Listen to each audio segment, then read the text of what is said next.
देते, गिफ्ट देते हैं ना, गिफ्ट देते हैं। आजकल के लोग जहाँ देखो ना, फिर बाद में लिफ्ट देते, फिर अपने घर में शिफ्ट कर लेते हैं। लेकिन ऐसी परंपरा चलती रही तो परमात्मा के यहाँ हम कब शिफ्ट होंगे कि ये परमात्मा आपका जन्म कल्याणक है, तो हम आपको क्या गिफ्ट दे सके ये हमें सोचना है। आप क्या गिफ्ट दे सकते, आपकी क्या ताकत है? स्वामी वसन कर सकते और क्या कर सकते, नाच कुछ कर सकते और क्या कर सकते, लेकिन गिफ्ट क्या देंगे? हे परमात्मा, हमें आपके चरणों में नोट नहीं चढ़ाना है। अब मोदी का प्रचार चल रहा ना कि हम तो नोट भी मांगेंगे, वोट भी मांगेंगे, लेकिन परमात्मा कहते हैं मुझे तुम्हारा नोट वोट और सपोर्ट नहीं चाहिए, मुझे तो तुम्हारी खोट चाहिए। यदि खोट चढ़ा दी तो तुम्हें हर जगह सपोर्ट मिलेगा, हर जगह सहारा मिलेगा, हर जगह आलम्बन मिलेगा। खोट को तो चढ़ाना है नहीं। अभी देखा कि बैंड वाले भी गा रहे थे ना, पांचनात्य गीत गा, इधर पांचनात्य गीत गा रहे थे, उधर तंबाकू खा रहे थे। तो ये क्या होता है कि हम प्रभु के गीत गाते हैं, जिस मुंह से प्रभु के गीत निकलते हैं उस मुंह में कभी कचरा नहीं जाना चाहिए। कचरा गया तो तुम्हारा जीवन क्या बन गया? कचरा पेटी बन गया। यदि आप गुटखा खाते, तंबाकू खाते, बीड़ी सिगरेट कुछ भी पीते हैं तो उस व्यसन का त्याग करना है कि परमात्मा आज आपका जन्म कल्याण है, आज हम बुरी चीज का त्याग करते हैं। बुरी चीज हर व्यक्ति में समाहित होती है। भाइयों की भी बुरी आदत होती है, बहनों की भी बुरी आदत होती है। बहनों की क्या आदत होती है? तो पहले लड़ना। पहले क्या करते हैं? लड़ते, किसी भी बात, किसी भी वस्तु की आवश्यकता होती है ना, तो लड़ते हैं, लड़ करके जिद करके वो वस्तु मांग लेते हैं, और लड़ते लड़ते यदि थक जाते हैं तो फिर रोते हैं। लड़ते लड़ते थकना तो फिर रोना, और रोते रोते थक जाए तो पलंग पे जाके सोना, और सोते सोते थक जाए तो उठना और अपने पति को कहना कि मैं मायके चली जाऊंगी, तुम देखते रहना, कुछ नहीं करना, है ना, धमकी देते ना। लेकिन प्रभु पार्श्वनाथ के यहाँ क्या करना कि हमें ना मायके जाना ना पिए जाना, हमें तो आपकी शरण में आना है। प्रभु के पास यही कहना कि हे पारस, पारस कितना सुंदर नाम है, पारस, कचरो नहीं पाना, रस पा, रस मिलता है, जहाँ रस मिले वह पारस है, क्योंकि पारस हर हाल में सरस है, और सरस होने के कारण उसके पास जो कुछ भी जाता है वह कुंदन बनकर ही रहता है। पारस के पास लोहा जाता तो क्या बनता है? कुंदन बन जाता है, सोना बन जाता है। इसलिए बड़ी सुंदर पंक्तियां हैं कि तू पारस अगर है तो मैं भी हूँ कुंदन, मैं भी हूँ कुंदन, तू कुछ भी समझना, तू कुछ भी समझ में, न छोड़ूंगा दामन, न छोड़ूंगा दामन, ये देखूंगा तब तक ना मेरी सुनेगा, न मेरी सुनेगा, बिलाखिर तो तुझको तिराना पड़ेगा, तिराना पड़ेगा। तिरा जाओ जी, तिरा जाओ जी, तिरा जाओ नैया को देकर, सहारा हो रहेगा मिलन, ये हमारा तुम्हारा रहेगा मिलन, ये हमारा तुम्हारा। तो बिगड़ संगीत ही गाइला हमें तो आवे, थोड़ा थोड़ा गणों तो नहीं आवे, थोड़ा थोड़ा आवे। तो क्या कि ये नाना खेड़ा है, नाम सुना नाना खेड़ा, लेकिन यहाँ आके देखा तो लग गया मोटा खेड़ा हो गया ये तो। नाम है नाना लेकिन काम है मोटा। यदि काम है मोटा तो दिल में रहे, यदि भाव खोटा तो दिल दिमाग में एक दूसरे के प्रति जम जाते हैं गोटा, और जहाँ होते हैं गोटा फिर कर्मों के पड़ते हैं सोटा, फिर न चोटा मिलता है रहने के लिए, न फिर खाने के लिए मिलता है रोटा। इसलिए खोटा भाव यदि निकल गया तो जहाँ जाओगे वहाँ रहने के लिए चोटा भी मिल जाएगा और खाने के लिए रोटा भी मिल जाएगा, और जहाँ देखो फिर नाना नहीं, फिर मोटा ही मोटा नजर आएगा, सबका काम मोटा ही नजर आएगा। इसलिए मैं तो पहली बार आया था अभी कुछ दिन पहले, माँ साहब की तबीयत बिगड़ ठीक नहीं तो CHL हॉस्पिटल में आया, तो कहा कि भाई यहाँ कोई नहीं आया तो ले जाना, कि हाँ आ जाएंगे, खींच लेना, ताकत होगी तो आ जाएंगे, नहीं होगी तो नहीं आएंगे। दम होता है तो एकदम आ जाता है, और दम नहीं होता है तो व्यक्ति वहीं का वहीं रह जाता है। वह भी हॉस्पिटल है और यह भी हॉस्पिटल है, फर्क इतना है वहाँ तन की बीमारी दूर होती है, यहाँ मन की बीमारी दूर होती है। तन की बीमारी दूर करनी तो हॉस्पिटल जाओ। यदि खावा पीवा में ध्यान नहीं रहे तो व्यक्ति को अब क्या कि नया नया चाहिए। होम में खाना पसंद नहीं आता तो होटल जाते हैं, होटल में गड़बड़ हो जाती तो हॉस्पिटल जाते हैं। हॉस्पिटल जाओ और इंजेक्शन लगाओ और पड़े रहो खाटले पर, करना क्या।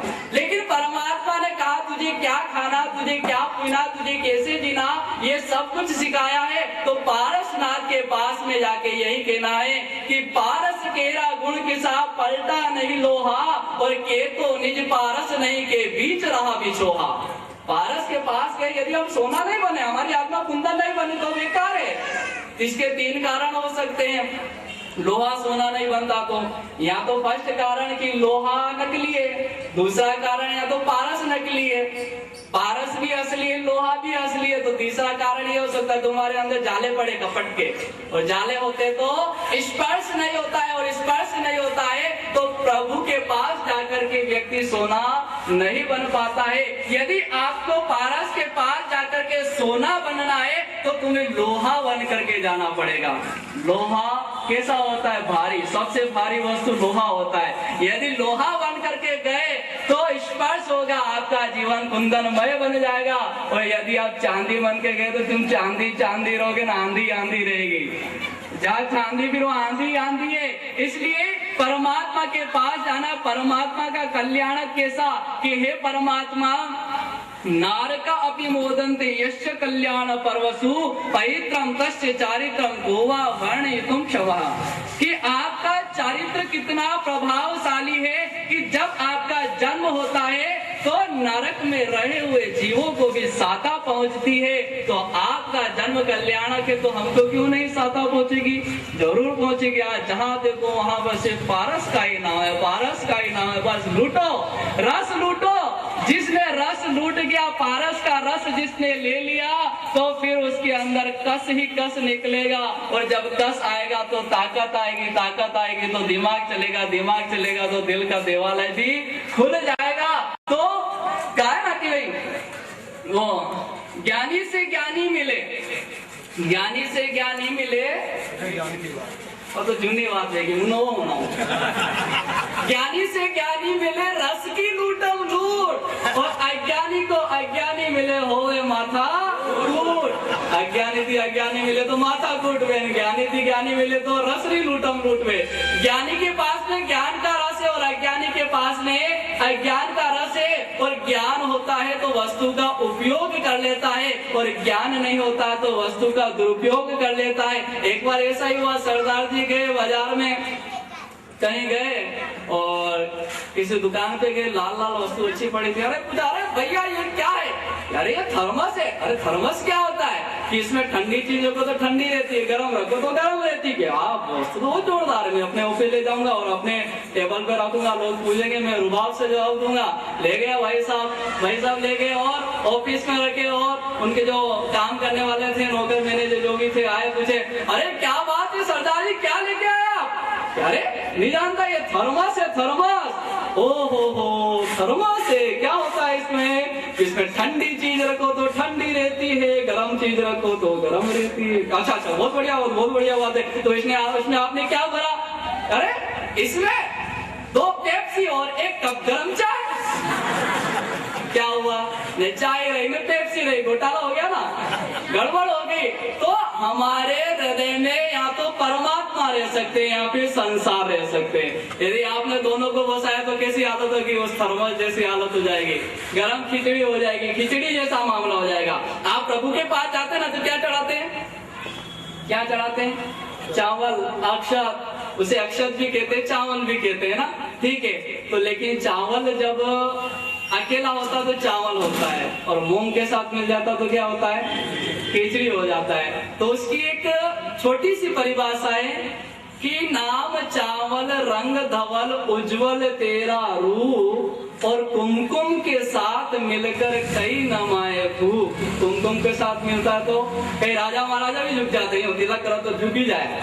कुमकुम के साथ अक्षत मिलता है तो राजा महाराजा चक्रवर्ती भी झुक जाता है कि कुमकुम के साथ मिलकर कई नमाए भूख, और मूंग के साथ दोस्ती कर जग ने किया बदनाम। रंग गवाया, रूप गवाया, जग ने दिया खिचड़ी नाम। क्या दिया? खिचड़ी। मूंग के साथ दोस्ती करें तो वो चावल चावल नहीं बल्कि खिचड़ी हो गया है। यदि हम संसार के साथ दोस्ती करेंगे तो बदनाम हो जाएंगे, और प्रभु के साथ दोस्ती करें तो हमारा नाम हो जाएगा। यदि नाम करना है तो प्रभु के पास जाओ, और बदनाम होना है तो संसार में हो जाओ। जितना तुम संसारियों से संबंध रखते हो उतना संसार बढ़ता है, और जितना तुम परमात्मा से संबंध रखते हो अपना संसार घटता है। प्रभु से जब संपर्क हो जाता है ना तो बड़ा ही आनंद आता है ना, बड़ा आनंद आता है। ये छोटा सा मंदिर है, जैसे कोई राजमहल दिखता हो, अंदर गए तो भले छोटा लेकिन जहाँ प्रभु विराजे वो तो मंदिर मंदिर नहीं बल्कि वो राजमहल जैसा नजर आता है। देखने वाले की दृष्टि चाहिए ना, देखने वाले की दृष्टि चाहिए। और जो एक बार प्रभु को नयन में बसा लेता है ना फिर दूसरा को सुहाता नहीं। सूरदास का नाम सुना है ना? सूरदास यानी कौन? जिनकी आंखें देख नहीं पाता था। एक बार सूरदास राधा कृष्ण की भक्ति कर रहे थे, कन्हैया कन्हैया और कृष्ण की भक्ति कर रहे थे, और अचानक ऐसा ही हुआ कि साक्षात राधा कृष्ण आ गए और कहा कि सूरदास देखो तुम्हारे सामने कौन आया है। कौन आया है? मुझे क्या पता कौन आया। अरे प्रभु तेरे सामने साक्षात आए, आंखें खोल और दर्शन कर। सूरदास की आंखों में आंसू आ जाते, रोने लग जाता। आंसू में कितनी ताकत होती है, आंसू में कितनी ताकत होती है। घबराओ मत, आंधी हो या तूफान, मैंने शुरुआत में किया जम के बैठना तो जम के खाओगे, और जम के नहीं बैठा तो दम चला जाएगा ना। इसलिए चिंता मत करो, प्रभु तो वसा क्या आंधी तूफान हो तो सब साइड में से चला जाएगा, गुजर जाएगा, किनारा देके निकल जाएगा। श्रद्धा होनी चाहिए ना, विश्वास होना चाहिए। आंसू में कितनी ताकत है। महावीर ने अभिग्रह लिया, गए चंदना के यहाँ पर, सब कुछ था मगर क्या नहीं था? आंसू नहीं थे ना, आंसू नहीं थे। परमात्मा पुनः लौट गए। चंदना अश्रुधार बहाने लगी है, परमात्मा मेरे घर आए और आप पुनः लौट गए। मुझ जैसी पापिनी कोई नहीं, मुझ जैसी अपराधिनी कोई नहीं, मुझ जैसी अभागिनी कोई नहीं। आप मेरे दरबार पर आए और पुनः चले गए। आंखों में से आंसू आ गए, महावीर पुनः लौट आए। कितनी ताकत है आंसू में। और घर वाले का आंसू में कितनी ताकत है। हमारा साड़ी चाहिए, चाहिए रोवा लगे, ला ले तू साड़ी ले। आंखों में क्या आ जाता है? विकार आता है तो सदाचार नहीं आता है, और सदाचार चला जाता है तो दुर्व्यवहार आ जाता है। एक बार ऐसा हुआ, एक दोस्त चौपाटी पर गए, चौपाटी घूमने गए दरिया किनारे, और आपस में बात करने लगे। अरे यार आज तो क्या है 50 रुपए की चौपट लगी। कि क्या हुआ? कि मेरी पत्नी की आंख में कंकर गिर गया, हॉस्पिटल डॉक्टर के पास जाना चला ना, 50 रुपए खर्च हो गए। अरे यार तेरी तो इतनी सी बात है, मेरी तो बहुत बड़ी बात है। कि क्या क्या? मेरे तो 50,000 रुपए की चौपट लगी। क्यों? कि मेरी पत्नी की आंखों में तो पड़ोसी का नेकलेस आ गया। मुझे भी ऐसा नेकलेस चाहिए, दिलाना पड़ा, क्या करे। नहीं है ना? क्यों? क्योंकि वो रहीमन असुवन नयन धरी जिय दुख प्रकट करे, ओ जाहि निकारो के हते कसन भेद कही दे। जिसको घर से बाहर निकालो तो भेद खोलेगा ही। इन आंखों में से आंसू को बाहर निकाला तो आपका भेद सामने वालों को पता चली जाएगा। इसलिए आंसू की बड़ी कीमत है।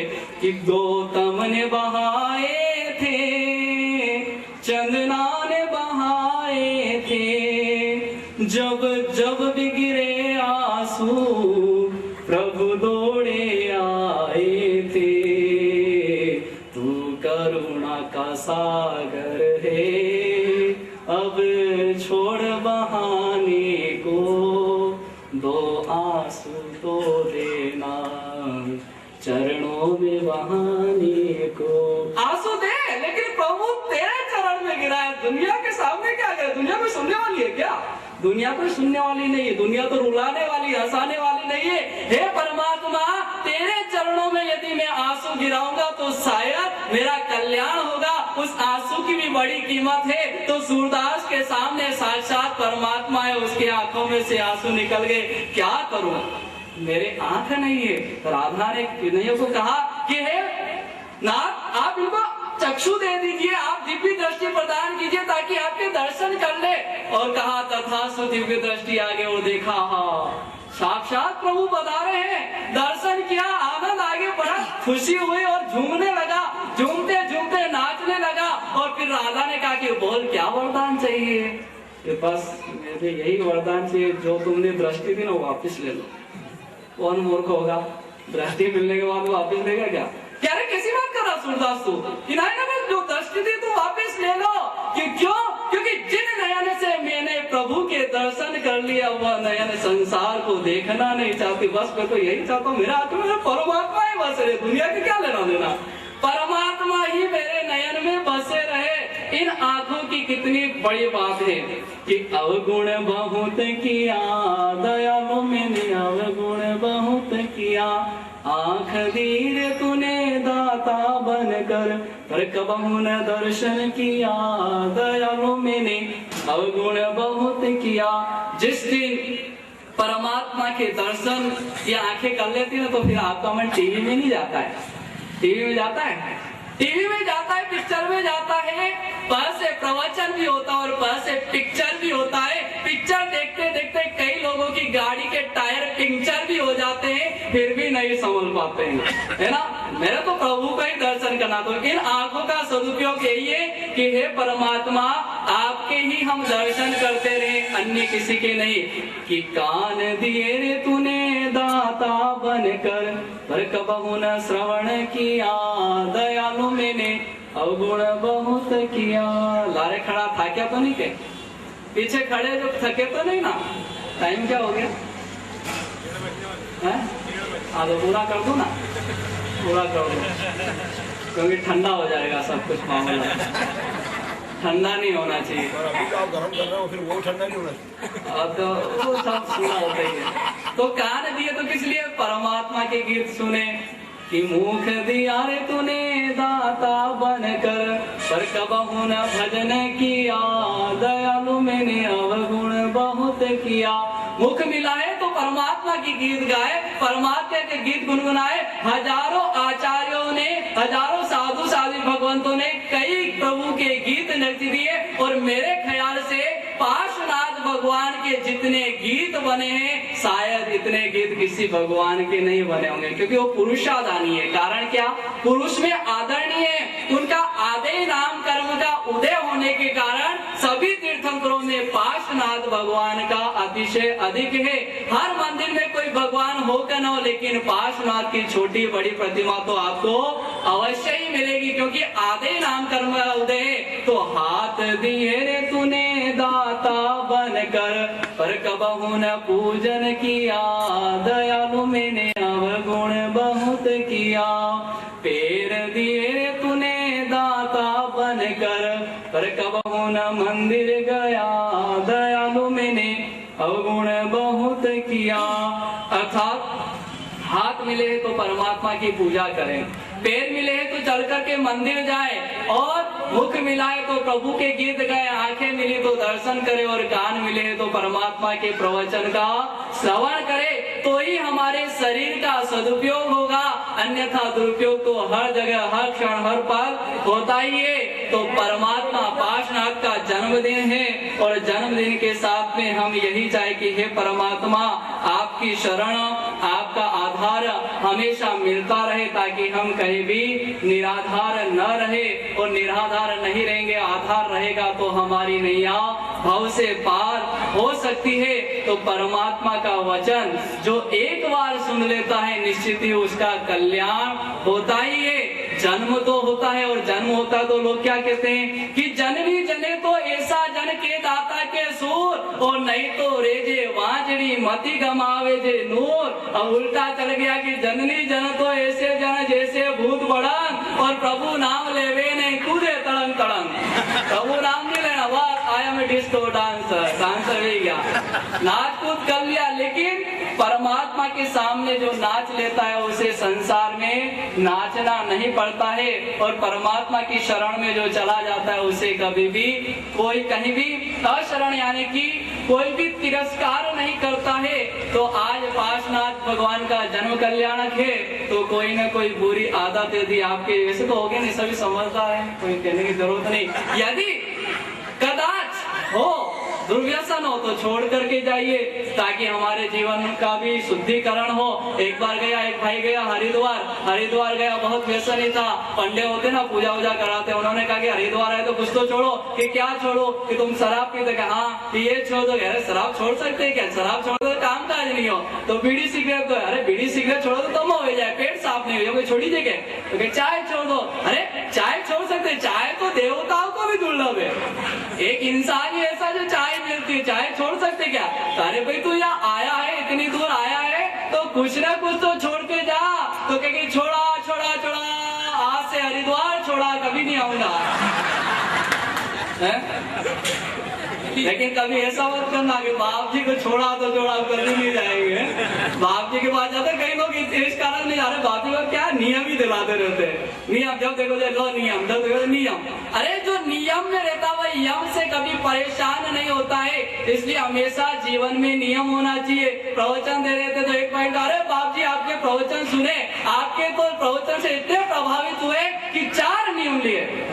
जोरदार है, मैंने तो नियम दिए नहीं थे, 4 नियम कहाँ से ले लिए? कि कौन से नियम? कि पहला नियम तो जोरदार है कि मैं कभी भी राजा की लड़की से हाथ नहीं मिलाऊंगा। राजा में लड़की में तो हाथ मिलावा जाएगा, राजा ही नहीं तो लड़का हाथ मिला जाएगा। दूसरा नियम ये लिया है कि मैं मरने के बाद कभी भी अपने हाथ पैर नहीं हिलाऊंगा। मरने के बाद हिलते क्या? तीसरा नियम बड़ा जोरदार की क्या है? कि तीसरा नियम ये है कि जब तक मैं जीवित हूं मैं अपनी पत्नी को विधवा नहीं होने दूंगा। ये भी जमा मामला बढ़िया जोरदार है। कलयुग के भक्त नहीं है तो कम वक्त है, जोरदार है। 3 या चौथा नियम तो ऐसा कि हे बाप जी जिंदगी में कभी कोई नियम नहीं लूंगा, ये चौथा नियम है। और क्या करना? अब ऐसे नियम ले तो व्यक्ति का उद्धार हो क्या? कल्याण हो ही नहीं सकता है। प्रभु के शरण में जाने के बाद में तो कहना कि हे परमात्मा आपके जैसा मैं कब बनूं, आपके जैसा कब स्थान प्राप्त करूं, और आप जैसे सिद्धशिला में पहुंचे हैं वैसे ही सीधा मार्ग पकड़कर मैं भी सिद्धशिला में पहुंचूं। आज के लिए इतना बहुत है ना, और चालू रखो। मन नहीं भराया, भरना भरना। 4 खड्डे कभी भरते ही नहीं है। 4 खड्डे होते हैं वो कभी नहीं भरते। पहला खड्डा कौन सा? शमशान का। कितने मुर्दे जल गए, आज तक भरा है क्या? नहीं भरा। दूसरा खड्डा है समुद्र का, कितना ही पानी गया तो भी भरा नहीं। और तीसरा खड्डा है पेट का, कितना ही खाओ कितना पियो आगे सब खाली का खाली। और चौथा खड्डा है लोभ का। क्या? लोभ भी कभी भराता नहीं। आपको भी लोभ हो रहा है क्या? लोभ तो नहीं, वचन का लोभ हो रहा है। अच्छा, प्रवचन का लोभ हो रहा तो ये अच्छा है। लोभ भी 2 प्रकार के, एक प्रशस्त लोभ होता है और एक अप्रशस्त लोभ होता है। एक हितकारी होता है और एक अहितकारी होता है। तो एक छोटी सी बात और सुना देता हूँ, सुन लीजिए कि भक्त की भक्ति कैसे होती है। रामायण में आपने सुना होगा, रामायण में देखा होगा, केवट की बात भी सुनी होगी। जब राम और सीता और लक्ष्मण को कहाँ जाना था? जंगलों में। तो पहली नदी आई गंगा। गंगा नदी को पार करना था और कहा कि भाई नाव ला, तेरी नाव। कि नहीं पहले मैं नाव ऐसे थोड़ी चढ़ाऊंगा। कि क्यों? पहले आपके चरण धोऊंगा। कि क्यों? कि आपके चरण में जादू टोना है। कि क्यों? कि अरे भाई क्या बात है? कि नहीं आपकी चरण में बहुत महिमा है। तो बोलने लगा कि तव चरणन की महिमा न्यारी, परस पाय पाथर भयो नारी। मोरी नैया काठ की नैया, ये बेचारी काठ की नैया, सगरे कुटुंब की पालनहारी। अरे नौका से ये नार भई तो, नौका से ये नार बही तो, कित जाइयो कित खाइयो, नहीं नाव चढ़ाइयो, पग धोकर नाव चढ़ाइयो। कि भाई दो तेरी इच्छा है। अरे मेरे पैरों में कोई जादू नहीं, आपके पैरों के स्पर्श से तो वो पत्थर की शिला अहिल्या बन गई है और मेरी नैया तो लकड़ी की है। आपने स्पर्श किया, नारी बन गए, तो मैं 2 नारी को कहाँ संभालता फिरूंगा? एक है वही भारी पड़ रही है, क्योंकि नर से भारी नारी एक नहीं 2 मात्रा है। नर के कोई मात्रा नहीं होती, लेकिन नारी के ऊपर 2 मात्राएं होती है। इस कारण से आजकल पुरुष की अपेक्षा नारी का महत्व बड़ा है, क्योंकि 500 रुपए की घड़ी और 50 रुपए का घड़ा है, इसलिए महत्व बड़ा है। तो कहा कि नहीं, समझ किसी किसी को आया होगा, किसी को समझ में नहीं आएगी। तो कहा कि नहीं चलो ठीक है, बोले तेरी इच्छा दो। तो फिर चरण धोने लगे, और चरण धोते धोते आंखों में से अश्रुधारा भी बहने लगी, अश्रुधारा बहने लगी, और आंसू से ही पैर धो लिए और चरणामत के पान किए कि चरणामत के प्राण किए ते कछुक भरोसो आइयो, अब निर्भय नाव चढ़इयो।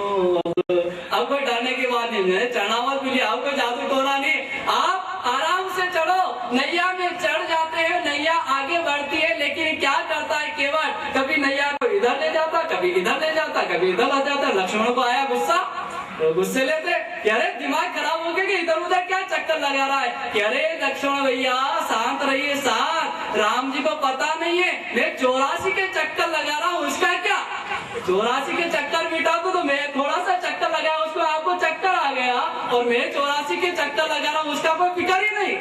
तो राम जी बड़े प्रसन्न हुए, भक्त हो तो ऐसा होता है कि वह अपने हित का सोचता है। जब गंगा पार हो गए, और गंगा पार होने के बाद में केवट टकटकी लगाकर देख रहा है श्री राम जी को, और देखता है तो राम जी ने सोचा कि इसको कुछ देना तो चाहिए ना, उपहार। नैया गंगा पार कर रही है तो फिर सीता, उस समय तो कुछ नहीं था, लेकिन सीता के पास में जो मुद्रा थी, ओ मोबाइल वाला घंटी बाजेगी, तो